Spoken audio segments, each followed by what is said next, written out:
Vega Jewelers, a luxury bridal jewelry exhibition and sale 22nd and 23rd November, Fortune Kansas Hotel, Tata Nagar, Tirupati. అందరికీ నమస్కారం. నేను Swaroopa Potlapalli. Welcome to Suman TV. గృహప్రవేశం సందర్భంగా ₹1,00,000 ఇవ్వలేదు అని ఇంటి యజమాని మీద హిజ్రాలు దాడి చేసిన ఘటన ఇప్పుడు తెలంగాణ వ్యాప్తంగా సంచలనం రేపుతోంది. హిజ్రాల ఆగడాలు పెచ్చు మీరిపోతున్నాయి. వీళ్ళ మీద యాక్షన్ తీసుకోవాలనే డిమాండ్స్ కూడా వినిపిస్తూ ఉన్నాయి. ప్రస్తుతం నాతో పాటు లైవ్ కాల్లో రెడీగా ఉన్నారు ట్రాన్స్జెండర్స్ రైట్స్ యాక్టివిస్ట్ లైలా గారు. ఆవిడతో మాట్లాడదాం. నమస్తే లైలా గారు. నమస్తే అండి. లైలా గారు, మీకు కూడా తెలుసు, హైదరాబాద్ కీసర ప్రాంతంలో సదానందం గారు అనే వ్యక్తి 2 ఇళ్లు కట్టుకున్నారు. ఆ ఇళ్లలోకి ఆయన పాలు పొంగించుకొని గృహప్రవేశం అనేది చేశారు. వారి అమ్మగారు చనిపోవడం వల్ల వాళ్ళు పెద్దగా వేడుకలాగా కూడా దాన్ని చేసుకోలేదు. కొంతమంది హిజ్రాలు ఆయన దగ్గరికి వెళ్ళి ₹1,00,000 డిమాండ్ చేశారు. ఇవ్వకపోవడంతో ఆయన మీద అటాక్ చేశారు. ఆయన్ని ఇష్టారాజ్యంగా తిట్టేశారు. మీరు చెప్పండి, ఎందుకంటే మీరు ఒక ట్రాన్స్జెండర్స్కి పెద్దగా ఉన్నారు, కమ్యూనిటీని కూడా లీడ్ చేస్తూ ఉంటారు. ఇలాంటివి చేయడం కరెక్టేనా? మేడం నమస్తే అండి. మనము ఈ 2-3 రోజుల నుండి అయితే ఈ వార్త వింటున్నాము. నేను అన్ని చూస్తున్నాను. నేను ప్రస్తుతం వరంగల్లో ఉన్నాను కాబట్టి అవన్నీ అక్కడ జరిగిన ఇన్సిడెంట్ అన్ని కూడా చూస్తున్నాను. నిజంగా ఒకవేళ అలాంటి దుర్ఘటనకు ట్రాన్స్జెండర్ వ్యక్తులు కనుక పాల్పడితే అది ఖచ్చితంగా ఖండించాల్సిన విషయమే. ఎందుకంటే మేము సొసైటీలో భాగంగానే ఉంటున్నాము. సొసైటీ సమానంగా చూడాలని మేము కోరుకునే వాళ్ళము. సొసైటీ మీద దాడి చేయడం అయితే ఎవరం కూడా మేము దాన్ని యాక్సెప్ట్ చేయట్లేము, ఖచ్చితంగా ఖండిస్తున్నాము. కానీ ఇక్కడ ఒకటి ఏంటిదంటే మేడం, నేను ఒకటే అంటున్నాను, మీరు గతంలో కూడా మా రచన గారితో ఇంటర్వ్యూ చేశారు, రచన గారు చెప్పారు, నేను చెప్తున్నాను. ఇక్కడ ఇంకో వీడియో కూడా మీరు చూశారు. అంటే తను కూడా మా కమ్యూనిటీ మీద కొంత దాడి చేశాడు. అఫ్ కోర్స్ దాడి చేసినా మా వాళ్ళు తిరిగి దాడి చేశారా, అసలు ఏ విధంగా అది జరిగిందనే దానికైతే తర్వాత వీడియోస్ అయితే మనం ఏం చూడలేకపోయినాం. కానీ తనకు దెబ్బ తగిలి కంప్లైంట్ ఇచ్చినట్టుగా, తన ఎఫ్ఐఆర్ కూడా బుక్ అయినట్టుగా, ఆల్రెడీ కేసు బుక్ అయింది. వాళ్ళకి మళ్ళీ స్టేషన్ లో అరెస్ట్ కూడా చేశారని అయితే మేము విన్నాము. ఏది ఏమైనప్పటికీ కూడా అలాంటి దాడికి మా కమ్యూనిటీ పాల్పడిందంటే నిజంగా మేమైతే బాధపడుతున్నాము, సిగ్గుగానే ఫీల్ అవుతున్నాము. మేము మా కమ్యూనిటీలో చాలా సంవత్సరాలుగా ఉంటున్నాము, కానీ ఇలాంటి దుర్ఘటనలకు మేము ఎప్పుడు కూడా పాల్పడలేదు, ఎక్కడ కూడా ఇది చూడలేదు. అడుక్కునే క్రమంలో కొన్ని మాట్లాడతాము, వాళ్ళు ఎవరైనా మమ్మల్ని కించపరిచేలాగా మాట్లాడితే ఎదురు మాటలు మాట్లాడతాము, వాళ్ళు ఏదైనా అసభ్యంగా మమ్మల్ని మాట్లాడితే దానికి వేరే విధంగా ఆన్సర్ చేస్తాము. కానీ ఇట్లా ఫిజికల్ గా దాడి చేసిన సంఘటన ఇది నిజంగా బాధ అనిపిస్తుంది. దీన్ని మేమైతే ఖండిస్తున్నామండి. లైలా గారు, సదానందం గారిని కూడా నేను ఇంటర్వ్యూ చేశాను. ఆయన ఎన్నో ప్రశ్నలు కూడా అడగడం అనేది జరిగింది. వాటన్నిటికి కూడా కమ్యూనిటీ సమాధానం చెప్పాల్సిన అవసరం ఉంది. అది ఆయన ఒక్కరి బాధే కాదు, చాలా మంది కూడా ఇలాంటి ప్రశ్నలే అడుగుతూ ఉన్నారు. ముఖ్యంగా ఒక శుభకార్యం ఏదైనా జరిగితే ట్రాన్స్జెండర్స్కి, హిజ్రాలకి డబ్బులు ఎందుకు ఇవ్వాలి? ₹1,00,000 అనేది చిన్నదా? ఆయన ఒకే ఒక మాట చెప్పారు, 3 సార్లు వచ్చారు, నన్ను ఎంతో విసిగించారు, వాళ్ళు దాడి చేయడమే కాదు నేను కూడా వాళ్ళ మీద దాడి చేయాల్సిన పరిస్థితులు తీసుకొచ్చారు. అసలే మా అమ్మగారు చనిపోయి ఎంతో బాధలో ఉన్న నాతోటి నీ భార్య చనిపోతుంది, నీ పిల్లలు చనిపోతారు అంటూ శాపనార్థాలు పెట్టారు.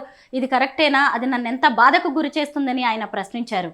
మేడం, ఇక్కడ ₹1,00,000 అడిగారా, ఎంత అడిగారా, అమౌంట్ అనేది ఎవరికి కూడా క్లియర్ గా తెలియదు. అమౌంట్ విషయానికి చాలా మంది దాతలు ఎంత అడుగుతున్నామో, వాళ్ళు ఎంత ఇస్తున్నారా, వాళ్ళు ఇష్టపూర్వకంగానో ఎంతో ఒక రకంగా ఇస్తున్నారు. వాళ్ళు ఇస్తేనే మా కమ్యూనిటీ అనేది లైఫ్ లీడ్ చేస్తుంది. ఇది అందరికీ తెలిసిన నగ్న సత్యం. మా కమ్యూనిటీ రెగ్యులర్ గా భిక్షాటన మీద, ఇలాంటి బదాయి టోలి అంటే శుభకార్యాల దగ్గరికి వెళ్ళిన దగ్గర దాతలు ఇచ్చే దాని మీద డిపెండ్ అయ్యే బ్రతుకుతుంటాము. మా లైఫ్ అంతా కూడా అదే. అది మాకు మా ముందు తరాల నుంచి కూడా అదే వస్తుంది. మేము అదే కంటిన్యూ చేస్తున్నాము. మా ముందున్న పిల్లలు కూడా అదే చేస్తున్నారు. కాకపోతే ఇలాంటి డబ్బులు ఎక్కువ మొత్తము డిమాండ్ చేయడం అనేది ఎక్కడ మేము కరెక్ట్ అని చెప్పట్లేము. డిమాండ్ చేసి అధిక మొత్తంలో లక్షల కొద్ది అడగడం అనేది కూడా అంతటా జరగకపోవచ్చు. ఒకవేళ సదానందం గారి దగ్గర ₹1,00,000 అడిగారంటే ఏమో, ఎందుకు అడిగారో కూడా తెలియదు. అది అడగడం అయితే కరెక్ట్ కాదు. అసలు ఎక్కడ కూడా 1,00,000 అడగరు. మరి చిన్న గృహప్రవేశానికి లక్షల కొద్ది అయితే అడగడం జరగదు. వాళ్ళు ఇస్తామన్న దానికి ఎక్కువ కొంచెం కలిపిమని డిమాండ్ చేస్తారు. కొంచెం డిమాండింగ్ గా, కొంచెం బ్రతిమలాంటి, లేకపోతే మీరు అన్నట్టుగా కొన్ని మాటలు కూడా అనే సందర్భాలు కొంతమంది ఉన్నారు. కాదని మేము అనట్లేము. కానీ సదానందం గారు కూడా దాడి చేశారని తనే ఒప్పుకున్నాడు. ఆ తర్వాత వీళ్ళు ఏం దాడి చేశారా, ఇది ఎంతవరకు దాడి చేశారా, ఏం జరిగింది అనేది కూడా మేము కూడా తెలుసుకుంటే మా వాళ్ళ వర్షన్ వేరే విధంగా ఉంది. ఏది ఏమైనా సొసైటీ కూడా అయితే మమ్మల్ని తప్పుగానే ఆలోచిస్తుంది. ప్రతి చిన్న విషయం మీకు తెలుసండి స్వరూప గారు, ఇక్కడ సొసైటీ నుంచి మమ్మల్ని ఎవరు ఎన్ని రకాలుగా ఇబ్బంది పెట్టారనేది ఎవ్వరు కూడా దాన్ని పట్టించుకోరు, దాన్ని పెద్దగా సీరియస్ గా తీసుకోరు.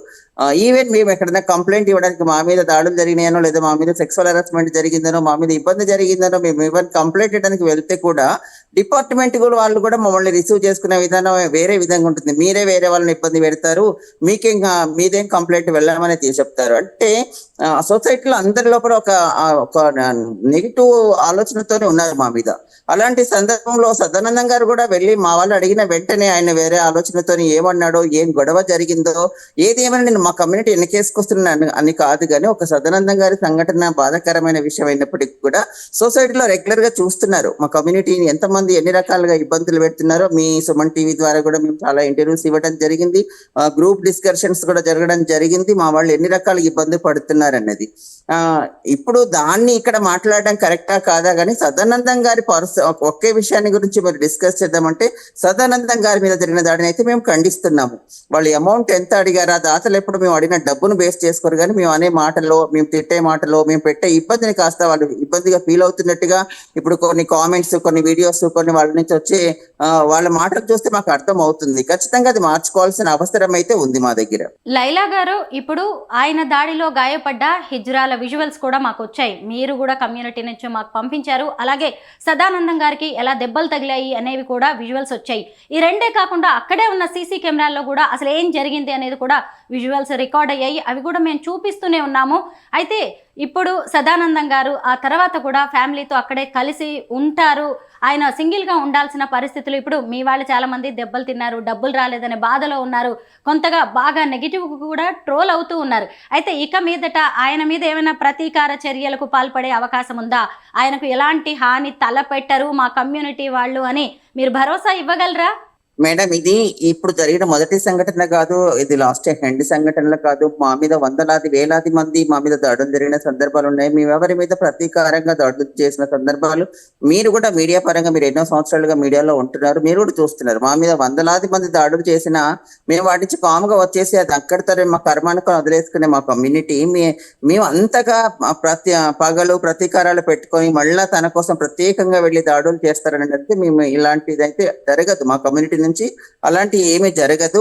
మేము తనకు నిజంగా భరోసా ఇవ్వగలుగుతాము అది ఆ మాటలలో. ఎందుకంటే మేము అందరికీ తెలుసు, మేము ఫ్యామిలీకి దూరం అయిపోయి ఎక్కడో ఒక రకంగా బ్రతికే క్రమంలో ఇలాంటి కొంతమంది వ్యక్తులు మా కమ్యూనిటీ ఈ సంఘటన చేపట్టి నిజంగా కూడా మా కమ్యూనిటీ వాళ్ళు చాలా మంది తలదించుకునే పరిస్థితి ఏర్పడింది. ఎందుకంటే ఎన్నో సంవత్సరాలుగా ఒక విలువతో కూడిన బ్రతుకుతున్నటువంటి మా కమ్యూనిటీ వాళ్ళు కూడా ఈ సంఘటనను బేస్ చేసుకొని అందరూ మాట్లాడే విధానాన్ని చూస్తుంటే, ఈ సోషల్ మీడియాలోను వస్తున్న విషయాలు చూస్తుంటే చాలా సిగ్గుగా ఫీల్ అవుతున్నాము. చాలా మంది మమ్మల్ని రెస్పెక్ట్ చేసే వాళ్ళు ఉన్నారు, మాకు నమస్కారాలు చేసే వాళ్ళు ఉన్నారు, మమ్మల్ని గౌరవించే వాళ్ళు కూడా ఉన్నారు. అలాంటి వాళ్ళ దగ్గర కూడా మాకు ముఖం చాటేసుకొని తిరగాల్సిన పరిస్థితి వస్తుంది ఇప్పుడు అనిపిస్తుంది. కాబట్టి మళ్ళీ పిల్లలు ఇలాంటి సంఘటనలు చేస్తారని అయితే మేము అనుకుంటలేము. ఖచ్చితంగా అలాంటివి జరగకుండా మాకు గురువులు అనే ఒక సిస్టమ్ ఉంటుంది, ఆ సిస్టమ్ ప్రకారం వాళ్ళ మీద మేము ఖచ్చితంగా ఈ యాక్షన్ అయితే తీసుకుంటాము. అలాంటి సంఘటన జరగదని మేమైతే హామీ ఇవ్వగలుగుతామండి. స్వరూప గారు, లైలా గారు, ఒక మనిషి మగాడిగా పుట్టి ఆడవాళ్లుగా మారడం, ఆడవాళ్ళుగా పుట్టి మగవాళ్ళుగా మారడం అంటే సృష్టికి ప్రతి సృష్టి చేయడం చిన్న విషయం కాదండి. కానీ వాళ్ళు ఈ క్రమంలో అనేక వేదనకి గురవుతూ ఉంటారు, వాళ్ళని అర్థం చేసుకునే వాళ్ళు కూడా ఉండరు, కుటుంబ సభ్యులు కూడా వెలివేస్తూ ఉంటారు.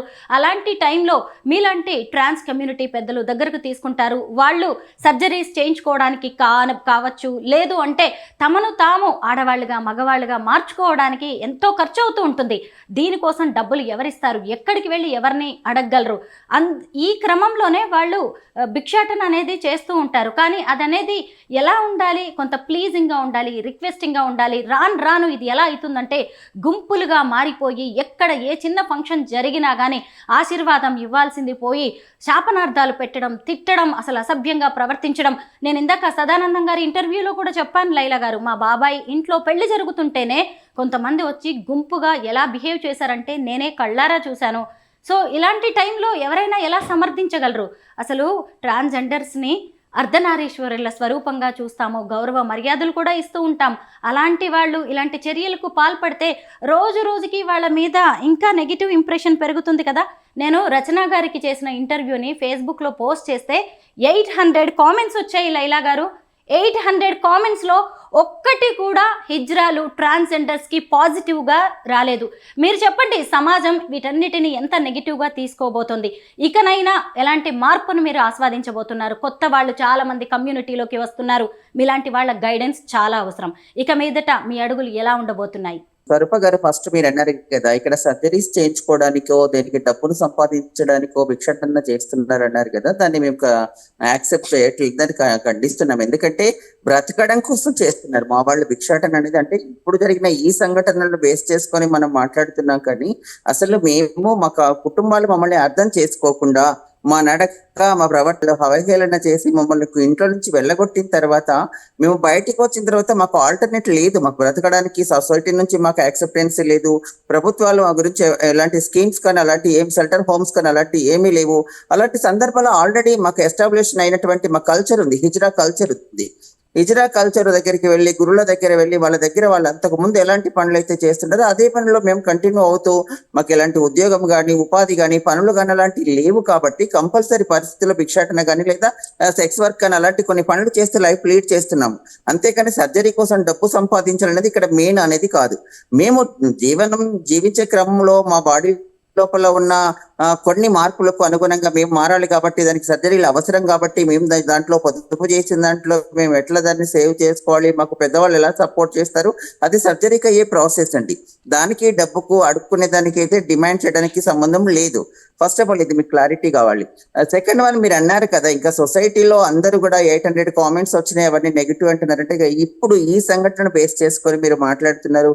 సోషల్ మీడియాలో చాలా వస్తుంది కాబట్టి అందరూ కూడా ఆ వీడియో అలాంటిది, ఆ ఇంటర్వ్యూ అలాంటిది. ఎందుకంటే దాన్ని మేమేం సమర్థించట్లేము. ఖచ్చితంగా ఆ సంఘటన మేము కూడా ఖండిస్తున్నాము. సొసైటీ నుంచి వచ్చే కామెంట్స్ ని కూడా మేము యాక్సెప్ట్ చేస్తున్నాము. ఎందుకంటే మా వాళ్ళు అక్కడ దాడి చేశారని క్లియర్ గా తెలుస్తుంది. అక్కడ FIR కూడా బుక్ అయిపోయింది. దానికి సంబంధించిన స్పెషల్ ఇంటర్వ్యూ కాబట్టి దానికి సంబంధించిన కామెంట్స్ అలాగే వస్తూ ఉంటాయి. ఇక్కడ మీరు ఓన్లీ ఒక సంఘటనను బేస్ చేసుకునే చూస్తున్నారు, ఒక ఇంటర్వ్యూని బేస్ చేసుకునే చూస్తున్నారు స్వరూప గారు. ఇక్కడ టోటల్ తెలంగాణ మొత్తం, హైదరాబాద్ ఒక్క కాడ జరిగిందని తెలంగాణ స్టేటో లేకపోతే ఇండియా మొత్తమో మనం ఒకేలా చూడలేము. ఇప్పుడు జనరలైజ్ చేసి చూడకూడదు. కొన్ని ప్లేస్లలో ఇప్పుడు మా హైదరాబాద్ లో చూసుకుంటే కొద్ది మంది ఉన్నారు, కానీ తెలంగాణ స్టేట్ మొత్తంలో కొన్ని వేలాది మందిని జీవనం కొనసాగిస్తున్నాం. కానీ ఎక్కడ నుంచి కూడా ఇలాంటి సంఘటనలు జరిగినట్టుగా ఇలాంటివి చేయడం అనేది జరగదు. ఇక్కడ కూడా మా కమ్యూనిటీలో కొంతమంది మంచి వాళ్ళు, కొంతమంది అన్ని కమ్యూనిటీలో ఉన్నారు. ఆడవాళ్ళలో కొంతమంది ఇబ్బంది చేసేవాళ్ళు ఉన్నారు, మగవాళ్ళలో ఇబ్బంది చేసేవాళ్ళు ఉన్నారు. ఈవెన్ మా కమ్యూనిటీలో కూడా ఇలాంటి సంఘటనలకు పాల్పడుతున్న వాళ్ళు ఉన్నారు. కాబట్టి వాళ్ళు చేపట్టి మా అందరి మీద ఎఫెక్ట్ పడుతుంది. కానీ అందరము ఇలాంటి ఏదో క్రైసిస్ కు పాల్పడే అంత మెంటాలిటీ ఉన్న వాళ్ళు అయితే మా కమ్యూనిటీలో ఎక్కువ పర్సెంటేజ్ లేరు. వీళ్ళు రీసెంట్లీగా వచ్చిన వాళ్ళు, కొన్ని అదర్ స్టేట్స్ నుంచి వచ్చిన వాళ్ళు, కొంత లాంగ్వేజ్ ప్రాబ్లం ఉన్న వాళ్ళు ఇక్కడికి వచ్చి బ్రతుకుతున్నప్పుడు వాళ్ళకి ఆ సిచ్యువేషన్ లో ఎదుటి వాళ్ళు ఏం మాట్లాడుతున్నారు, మనం ఏం మాట్లాడుతున్నాం అర్థం కాక కొన్ని ఎదురు మాట్లాడే వాళ్ళు ఉన్నారు. కాబట్టి ఈ సంఘటనలు ఇప్పుడు ఎక్కువైపోతున్నాయి. మీరు అన్నట్టుగా ఖచ్చితంగా ఇది పెరిగిపోతుంది. దీన్ని మేమైతే తగ్గించాల్సిన అవసరం ఉంది. దానికి సంబంధించి మేము already police department private place ఉంది మాకు ఇక్కడ హైదరాబాద్ లో. దానికి సంబంధించిన డిపార్ట్మెంట్ అక్కడ ఇన్ఛార్జి దాస్ సార్ గారు, సిఐ గారితో మేము కోఆర్డినేషన్ మీటింగ్స్ చేస్తున్నాము. రీసెంట్లీ చాలా మీటింగ్స్ కూడా కండక్ట్ చేసి దీన్ని ఎట్లా కంట్రోల్ చేయాలనే దాని గురించి మాట్లాడుతున్నాము. కాకపోతే స్వరూప గారు, మేము అనేది ఇక్కడ మాకు చట్టం ఒక రకంగా, ట్రాన్స్జెండర్ వ్యక్తులు అనగానే చట్టం ఒకటి చెప్తుంది, సమాజం ఒక రకంగా చూస్తుంది. ఇక్కడ మా లైఫ్ స్టైల్ వేరుగా ఉంది. ఇక్కడ నిర్వచనాలను బేస్ చేసుకుని లైఫ్ లీడ్ చేయాలంటే కొంతమంది అబ్బాయిలుగా ఉన్న వాళ్ళు అప్పటికప్పుడు వచ్చి వాళ్ళు ఊర్లలో వచ్చేస్తున్నా, వాళ్ళ స్టేట్లలో వచ్చేస్తున్నా, వాళ్ళు అదే మేల్ కన్నా వాళ్ళ పేర్లు ఉంటాయి, వాళ్ళు అక్కడ అలాగే ఉంటారు. ఇక్కడ హైదరాబాద్కి వచ్చి ఏదో ఉద్యోగం చేసుకుంటున్నాం, ఏదో పని చేసుకుంటామని చెప్పి ఇక్కడికి వచ్చి వాళ్ళు ఇక్కడ ట్రాన్స్జెండర్ లాగా మా కమ్యూనిటీలో కలిసిపోయి వాళ్ళు ఇక్కడ లైఫ్ లీడ్ చేస్తున్న వాళ్ళు కొంతమంది ఉన్నారు. అలాంటి వాళ్ళ మీద యాక్షన్ తీసుకుందామంటే ఎవరికైనా ఎక్కడైనా బ్రతికే స్వేచ్ఛ ఉంది. మీరు ఎలా అంటారు, ఇలా ఎలా అంటారని చట్టం చెప్తుంది. అంటే ఇక్కడ మేము కొన్ని చర్యలు తీసుకుందామంటే కూడా, కొన్ని కట్టుబాట్ల, కొన్ని పద్ధతుల ప్రకారం పోదామంటే కూడా మళ్ళీ దానికి చట్టం అనేది కొంచెం అడ్డుపడుతుంది. దీన్ని ఖచ్చితంగా మా కమ్యూనిటీ పెద్దవాళ్ళందరూ కూడా ఆలోచిస్తున్నాము. దీని మీద మాకు జాయింట్ యాక్షన్ కమిటీ కూడా ఒకటి ఫామ్ అవ్వబోతుంది. దాంట్లో కొన్ని మేము నిర్ణయాలు తీసుకోబోతున్నాము. ఎవరెవరి ద్వారా ఇలాంటి సంఘటనలు జరుగుతున్నాయి, అసలు ఎందుకు ఇలా జరుగుతున్నాయి, ఆల్రెడీ దీని మీద ఒక స్టడీ జరిగింది. దాన్ని మాకు యాక్షన్ ప్లాన్ స్టార్ట్ అయింది, మధ్యలో కొంచెం బ్రేక్ అయింది. దాన్ని మళ్ళీ కంటిన్యూషన్ చేసి దీని మీద వెంటనే మేమైతే యాక్షన్ తీసుకొని మళ్ళీ ఇలాంటి సంఘటనలు పునరావృతం కాకుండా సొసైటీ ఎట్లాగైతే మా నుంచి ఆశీర్వాదం కావాలనుకుంటుందో, మమ్మల్ని ఎలా చూడాలనుకుంటుందో, మాకు ఎలాంటి రెస్పెక్ట్ అయితే ఇస్తుందో అది మేము ఖచ్చితంగా నిలబెట్టుకుంటామని అనుకుంటున్నాం. లైలా గారు, మీరు ఇందాక చెప్పారు కదా, బతకడానికే భిక్షాటన చేస్తున్నామని. కానీ పరిస్థితుల్లో మార్పు రావాల్సిందే. ఎందుకంటే మీలో కూడా బాగా చదువుకుంటున్న వాళ్ళు ఉన్నారు. ఇప్పుడు ట్రాఫిక్ వాలంటీర్స్ అయ్యారు, మెట్రోలో పనిచేస్తున్నారు, డాక్టర్స్ ఉన్నారు, ఇలాగ హెల్త్ అవేర్నెస్ కల్పిస్తున్న వాళ్ళు ఉన్నారు, లీగల్ అవేర్నెస్ కల్పిస్తున్న వాళ్ళు ఉన్నారు, మీలాంటి వాళ్ళు ప్రభుత్వంతో పనిచేస్తున్నారు. మీ అందరినీ కూడా మేము ఇన్స్పిరేషన్గా చూపించిన రోజులైతే చాలా ఉన్నాయి. కాకపోతే ట్రాన్స్జెండర్స్ అనేవాళ్ళు కూడా ఆడ మగలాగే మనమంతా ఒక్కటి అని సమాజం కూడా అంగీకరించే పరిస్థితులు రావాలి. అయితే సాధారణ మనుషులైనా సరే తప్పు చేసినప్పుడు మేము తప్పు అంటాము, మంచి చేసినప్పుడు మంచి అంటాము. ఇప్పుడు ట్రాన్స్జెండర్స్ విషయంలో కూడా అదే జరిగింది. ఇక సదానందం గారి విషయానికి వచ్చినప్పుడు ఆయన కూడా చెప్పారు, ఆ క్షణంలో అలా జరిగిపోయింది, వాళ్ళు నన్ను బాధ పెట్టారు, నేను వాళ్ళ మీద దాడి చేయాల్సిన పరిస్థితులు, నన్ను కాపాడుకోవాల్సిన పరిస్థితులు వచ్చాయి, ఇక మీదట వాళ్ళని కూడా ఎవరు ఇబ్బంది పెట్టద్దు, ఈ ఘటన ఇక్కడికి ఇది సద్దు మణిగితే చాలు అన్నారు. ఇక మీదటైతే ఇలాంటివి ఎట్టి పరిస్థితుల్లోనూ పునరావృతం కావద్దు, ట్రాన్స్జెండర్ కమ్యూనిటీ మీద జనంలో ఇంకా నెగిటివిటీ పెరగొద్దని మేమైతే కోరుకుంటున్నాం. ఒకటి, ఇప్పుడు మీరు అన్నారు ట్రాఫిక్ వాలంటీర్స్ గా ప్రభుత్వం కొత్త అవకాశాలు కల్పిస్తుంది. అవును, కరెక్టే. మనకు ప్రస్తుతం ఉన్న తెలంగాణ గవర్నమెంట్ ఇప్పుడిప్పుడే మమ్మల్ని గుర్తిస్తుంది, కొంతమందికి ఉపాధి అవకాశాలు కల్పిస్తుంది. ఒక 38 మెంబర్స్ ప్రస్తుతం ట్రాఫిక్ వాలంటీర్స్ గా వర్క్ చేస్తున్నారు. కానీ స్టేట్ మొత్తంలో చూసుకుంటే మేము వేలాది మంది జీవనం కొనసాగిస్తున్నాము. ఏదో ఒకరి ఇద్దరికి కొంతమందికి ఉపాధి కల్పించినంత మాత్రాన అందరం వెంటనే ఆ జీవనం అనేది స్టార్ట్ అవ్వదు కదండి. సమాజం కూడా కొంచెం ఆలోచించాలి. మేము ప్రభుత్వంతో అడుగుతున్నాం, ప్రభుత్వం కూడా మా గురించి ఆలోచిస్తుంది. ఖచ్చితంగా ఈ ప్రభుత్వం కొన్ని సంవత్సరాలలో మాకు మేలు చేస్తుంది, ఖచ్చితంగా మెరుగైన అవకాశాలు ఇస్తుందని మేము కూడా ఆశిస్తున్నాము. ఒక అప్కమింగ్ జనరేషన్ ఎవరైతే ఉన్నారో వాళ్ళందరినీ కూడా మేము అదే కౌన్సిలింగ్ చేస్తున్నాము. ఈ భిక్షాటన, ఈ సెక్స్ వర్క్ ఇది అనేది కాదు అనేది మేము అందరినీ కూడా వచ్చే జనరేషన్, ఆల్రెడీ మేము ఉన్న వాళ్ళము, ఈ లైఫ్ లీడ్ చేస్తున్న వాళ్ళము, ఆల్రెడీ మాకు ఎడ్యుకేషన్ ఉంది. మీరు అన్నట్టుగా కొంతమంది డాక్టర్లు ఉన్నారు, కొంతమంది లాయర్లు ఉన్నారు, వేరే వేరే డిపార్ట్మెంట్లలో హైయర్ పొజిషన్లలో ఉన్న వాళ్ళు ఉన్నారు. అయినప్పటికీ కూడా ఇప్పుడు ఎవరైతే ఉన్నారో వీళ్ళు సడన్ గా మార్పు అనేది రాదు. కానీ అప్కమింగ్ జనరేషన్ ఖచ్చితంగా మేము మారుస్తాము. దానికి ప్రభుత్వం చుట్టూ మేము తిరుగుతున్నాము. ప్రభుత్వం కూడా మమ్మల్ని ఆలోచిస్తుంది. అన్ని డిపార్ట్మెంట్లలో మమ్మల్ని ఏదో ఉపాధి కోసం అనేది ప్రభుత్వం కూడా ఆలోచిస్తుంది. కాబట్టి మేము ప్రభుత్వాన్ని మొదటి నుంచి కూడా పెన్షన్ ఇవ్వాలని డిమాండ్ చేస్తున్నాము. ఎట్లాగో ఇంతకు ముందు మన రచన గారు కూడా మీ ఇంటర్వ్యూలో చెప్పారు, గూడు ఉండాలి అనేది కూడా. ఇప్పుడు గూడు కోసం అనేది మన ఇందిరమ్మ ఇండ్ల కోసం కావాలని అడుగుతున్నాము. ప్రభుత్వం కూడా మాకు కొంత సపోర్ట్ చేసి అన్ని రకాలలో అన్ని స్కీమ్లలో మాకు ఒక ప్రత్యేకమైన హారిజంటల్ రిజర్వేషన్ లాంటిది కనుక ఇచ్చినట్టయితే మేము అన్నిట్లో మాకు లైఫ్ అవకాశాలు దొరుకుతాయి. మా కమ్యూనిటీకి చదువుకున్న వాళ్ళు మీరు మీ ముందుకు ఎన్నోసార్లు ఇంటర్వ్యూలు ఇచ్చారు స్వరూప గారు. మా వాళ్ళు చాలా మంది టెక్నికల్ గా చాలా స్కిల్స్ ఉన్న వాళ్ళు ఉన్నారు, వేరు వేరు స్కిల్స్ ఉన్న వాళ్ళు కూడా ఉన్నారు. ఎడ్యుకేషనే కాకుండా వేరు వేరు స్కిల్స్ ఉన్న వాళ్ళు, జూట్ బ్యాగ్ మేకింగ్ చేస్తున్న వాళ్ళు ఉన్నారు, వేరు వేరు పనులు చేస్తున్న వాళ్ళు కూడా ఉన్నారు. కానీ వాళ్ళందరికీ కూడా ప్రభుత్వమే కాకుండా మన ప్రైవేట్ పార్ట్నర్స్ కూడా కొంతమంది ముందుకు వచ్చి మాకు ఉపాధి అవకాశాలు కల్పించినట్లయితే మేమందరం ఖచ్చితంగా గౌరవంగా బ్రతకాలని కోరుకుంటామండి. ఎవరని చెప్పండి ఇలాంటి జీవితం కోరుకుంటాము. ఈ ఇంటర్వ్యూలో ఎంతమంది ఎన్ని బూతులు తిడుతున్నారండి. ఆ కామెంట్స్ చూస్తే ఎవరం అది కావాలని రిసీవ్ చేసుకుంటామా చెప్పండి స్వరూప గారు? ఎవరం కోరుకుంటాం అలాంటి లైఫ్ ను? మేము కూడా అమ్మ నాన్న కంటేనే వచ్చినాం కదా, మాకు కూడా మానవత్వం ఉంది, మేము మనుషుల్లాగే బ్రతుకుతున్నాం. అలాంటి కామెంట్స్ చూస్తే మాకు ఎంత బాధ అనిపిస్తుంది అంటే, మా మీద జరిగినప్పుడు, మా మీద మర్డర్లు జరిగాయి, మమ్మల్ని మెడలు కోసారు, మమ్మల్ని చంపేశారు, మమ్మల్ని మానభంగాలు చేశారు. ఈ సంఘటనలు చేసినప్పుడు ఎవ్వరు కూడా హైలైట్ చేయలేదు, ఎక్కడ కూడా రాలేదు. కానీ ఇలాంటి ఏదో ఇది రాకూడదని కాదు, ఈ సంఘటన మాత్రం అందరూ ఖండిస్తున్నారు. మరి మేము మనుషులమే కదా, మా మీద జరిగే దాడులను, మా మీద జరిగే హింసను, మా బ్రతుకు తెరువు గురించి కానీ ప్రభుత్వాలతో మాట్లాడటం కానీ, లేదా హింస చేసిన వారిని ఖండించాలని, దండించాలని మాట్లాడే సందర్భం సమాజం నుంచి కనుక మాకు సపోర్ట్ దొరికితే మేము ఖచ్చితంగా మార్పు అనేది ఇంకా త్వరగా జరుగుతుందని అయితే మేము అనుకుంటున్నాము. సమాజం కానీ, ఫ్యామిలీ కానీ, ప్రభుత్వాలు కానీ మా గురించి ఎప్పుడు పట్టించుకోకపోయినా మేము సమాజంలో ఒక భాగంగా బ్రతకాలని కోరుకునే వాళ్ళం. సమాజానికి అయితే హాని చేయాలని ఎప్పుడు కోరుకోము. కొన్ని సందర్భాలు ఇలాంటివి జరిగినట్టయితే మా కమ్యూనిటీ ద్వారా జరిగిన సంఘటనలకు మేము కూడా సదానందం గారికి సారీ చెప్తున్నాము. సదానందం గారికి కాదండి, ఎవరైనా ఇలాంటి మా కమ్యూనిటీ తరఫున బాధపడ్డ వాళ్ళు, ఇబ్బంది పడ్డ వాళ్ళు ఉంటే వాళ్ళందరికీ కూడా నేను సారీ చెప్తున్నాను మీ ముఖంగా. ఇలాంటి జరగకూడదు, ఇక ముందు జరగకుండా చూసుకుంటాము. కానీ మా గురించి కూడా మీరు ప్రభుత్వాన్ని అడగండి, సమాజంలో మీరు కూడా ఒక పేరెంట్స్ వదిలేస్తేనే మేము ఇలా అయిపోయాము. మమ్మల్ని పేరెంట్స్ కనుక సపోర్ట్ చేసి వాళ్ళ మిగతా పిల్లల్లాగే మమ్మల్ని పెంచుంటే మమ్మల్ని కూడా ఆదరించి ఉంటే మేము చదువుకునే వాళ్ళము, మేము ఉద్యోగాలు చేసేవాళ్ళము, లేదా మేము వేరు రంగాలలో బ్రతికే వాళ్ళకి కానీ ఇలా అందరితోని మాటలు పడే సిచ్యువేషన్ మాకు రాకపోగదండి. ఇది కూడా సమాజం ఆలోచించాలని కోరుకుంటున్నాను. మీరన్నది కూడా కరెక్టే. థర్డ్ జెండర్స్ మీద కూడా అనేక రకాలైన అకృత్యాలు, అఘాయిత్యాలు జరుగుతూనే ఉన్నాయి. ప్రేమ పరంగా, ఆర్థికంగా మోసపోతున్నారు, గ్యాంగ్ రేప్స్కి గురవుతున్నారు, హత్యలకి గురవుతున్నారు. మీరు ఇప్పుడు ఒక మాట అన్నారు, అందరి పిల్లల్లాగే మా అమ్మా నాన్నలు మమ్మల్ని కూడా ఆదరిస్తే ఇక్కడ దాకా పరిస్థితులు రావు కదా అని చెప్పి. నిజమే, ఇప్పుడు కూడా కొంతమంది తల్లిదండ్రుల్లో కూడా మార్పు రావాల్సిన అవసరం ఉంది. అలాగే కొత్తగా మీ కమ్యూనిటీలోకి అడుగు పెట్టే వాళ్ళకి మీలాంటి పెద్దలు కూడా సరైన దిశానిర్దేశం చేయాల్సిన అవసరం కూడా కనిపిస్తోంది.